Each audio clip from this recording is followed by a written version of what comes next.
بالليل حنطني بالليل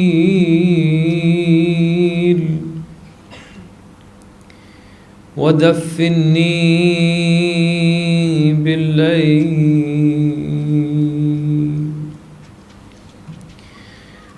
عزیزوں، ایام ختم ہو گئے۔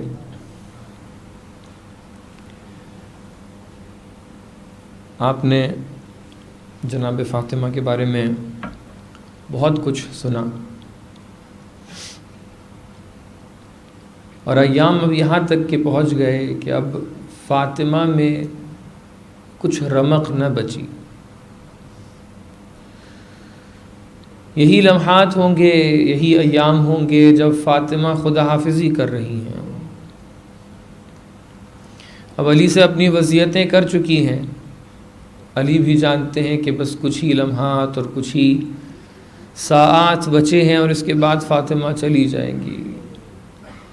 اب یہ بچے اپنی ماں کو نہیں دیکھیں گے، اب علی کے پاس کوئی نہیں بچے گا جس سے علی اپنے غموں کو بتا سکیں۔ علی جاتے ہیں مسجد کی جانب، ایک مرتبہ خبر لے کر حسن اور حسین آتے ہیں۔ خبر آئی ہے کہ ماں اس دنیا سے چلی گئی ہے۔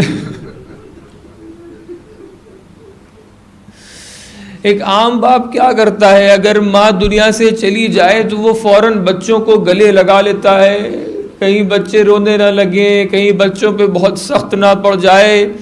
لیکن وہ انسان کے جو جنگوں میں ہزاروں سے لڑ لیا کرتا تھا، اس کی کیفیت یہ ہے کہ تمام طرف سے اس کے اوپر غموں کے حملے ہیں۔ وہ علی کے جو ہزاروں کے سامنے مقابلہ کر لیا کرتا تھا، ایک مرتبہ اپنے پیروں پہ نہ کھڑا ہو سکا۔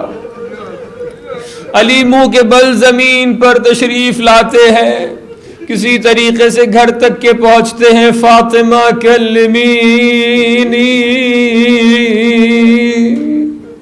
اے بی بی مجھ سے بات کیجئے، بی بی اگر آپ نہ ہوں گی تو میں اپنے غموں کو کس سے بتاؤں گا؟ کلمینی۔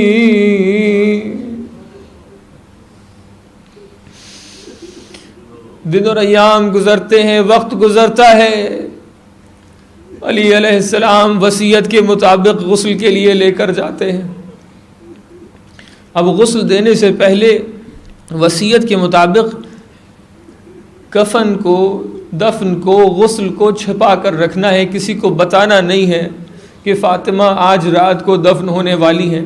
بچوں کو بتا رہے ہیں کہ بچوں، میں جانتا ہوں تمہارے دل میں غم ہے، لیکن بچوں ذرا دھیرے اور آہستہ رونا، کہیں دشمنوں تک کے آواز نہ پہنچ جائے، کہیں ایسا نہ ہو کہ جن لوگوں کے بارے میں جناب سیدہ نے وصیت کی ہے کہ وہ میرے جنازے میں نہ آئے، کہیں ان تک کے خبر نہ پہنچ جائے۔ بچوں رونا، لیکن دھیرے سے رونا، رونا مگر آہستہ رونا۔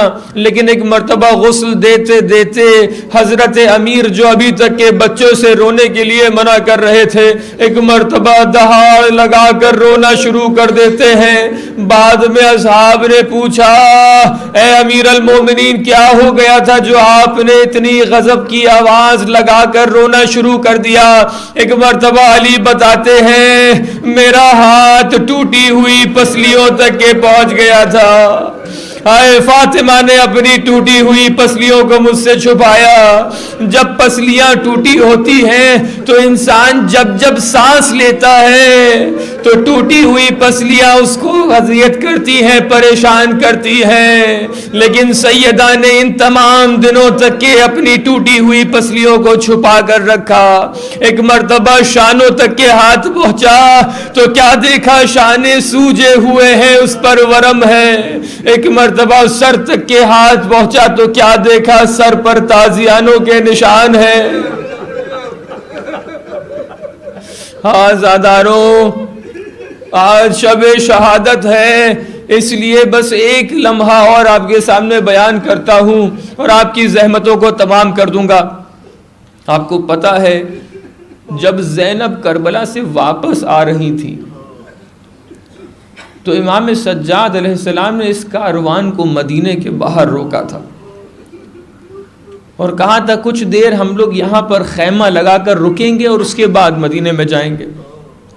مورخین نے لکھا ہے کہ کیونکہ زینب اور گھر والوں کے اوپر اتنی بے احترامی ہوئی تھی کہ اپنے وطن میں جانے سے پہلے امام سجاد نے کہا کہ ذرا تھوڑی دیر ہمیں احترام دیکھ لینے دو, لوگ آئیں ہمارا احترام کریں پھر ہم لوگ مدینے میں جائیں گے.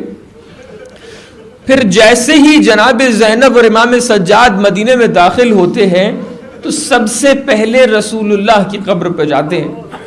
آپ کو پتہ ہے نا کہ اگر کوئی خاتون ہے اور اس کے دل میں بہت سارے مصائب ہیں, اس کا دل کڑ رہا ہے, تو وہ کس کے پاس جا کر اپنی بات کو بتاتی ہے؟ وہ تلاش کرتی ہے کوئی بڑا مل جائے اس کے پاس بیٹھ کر شکایت کروں. زینب بھی اس چیز کی تلاش کر رہی تھی. زینب بڑی تھی نا, ابھی تک یہ تو سکینہ چھوٹی تھی, ام کلثوم چھوٹی تھی, سارے کاروان والے چھوٹے تھے, سب سے بڑی زینب تھی. زینب نے ہر مصیبت پر اپنے غم کو روک کے رکھا, ہر مصیبت کو سہا, دوسروں کو دلاسا دیا, لیکن بار بار یہ سوچ رہی ہوں گی جب مدینے جاؤں گی تو نانا سے شکایت کروں گی, جب مدینے جاؤں گی جا کر نانا سے شکایت کروں گی. لیکن آپ انصاف سے بتائیے, جب کوئی خاتون ہوتی ہے تو وہ اپنے باپ یا دادا یا نانا سے زیادہ قریب ہوتی ہے یا اپنی ماں سے زیادہ قریب ہوتی ہے؟ زینب نے یہ بھی سوچا ہوگا نا کہ اب مدینے میں داخل ہوں گی تو جا کر اپنی ماں سے بھی اپنی مصیبتوں کو بتاؤں گی, جا کر اپنی اماں سے مصیبتوں کو بتاؤں گی. لیکن زینب کیا کرے کہ مدینے میں ان کی ماں کی قبر سامنے نہیں ہے کہ جو اس قبر پہ جا کے اپنی شکایتوں کو بتا پائیں, اس لیے نانا کی قبر پہ جا کے شکایتوں کو بتا رہی ہیں. لیکن کس طریقے سے شکایتیں بیان کی ہوں گی؟ پکار کر کہا ہوگا, اے اماں آج مجھے پتا چل گیا, اے اماں آج مجھے پتا چل گیا جب کسی بچے کی شہادت ہوتی ہے تو کیسا لگتا ہے. اے اماں آج مجھے معلوم ہو گیا جب اشقیاء تازیانے مارتے ہیں تو کیا کیفیت ہوتی ہے. اے اماں آج مجھے معلوم ہو گیا جب آپ کے اوپر دشمن حملہ کرتے ہیں تو کیسا محسوس ہوتا ہے. یہ سارے غم آپ نے برداشت کیے. اے اماں مجھے پتا چل گیا جب بیٹے کی شہادت ہوتی ہے تو کیسا لگتا ہے.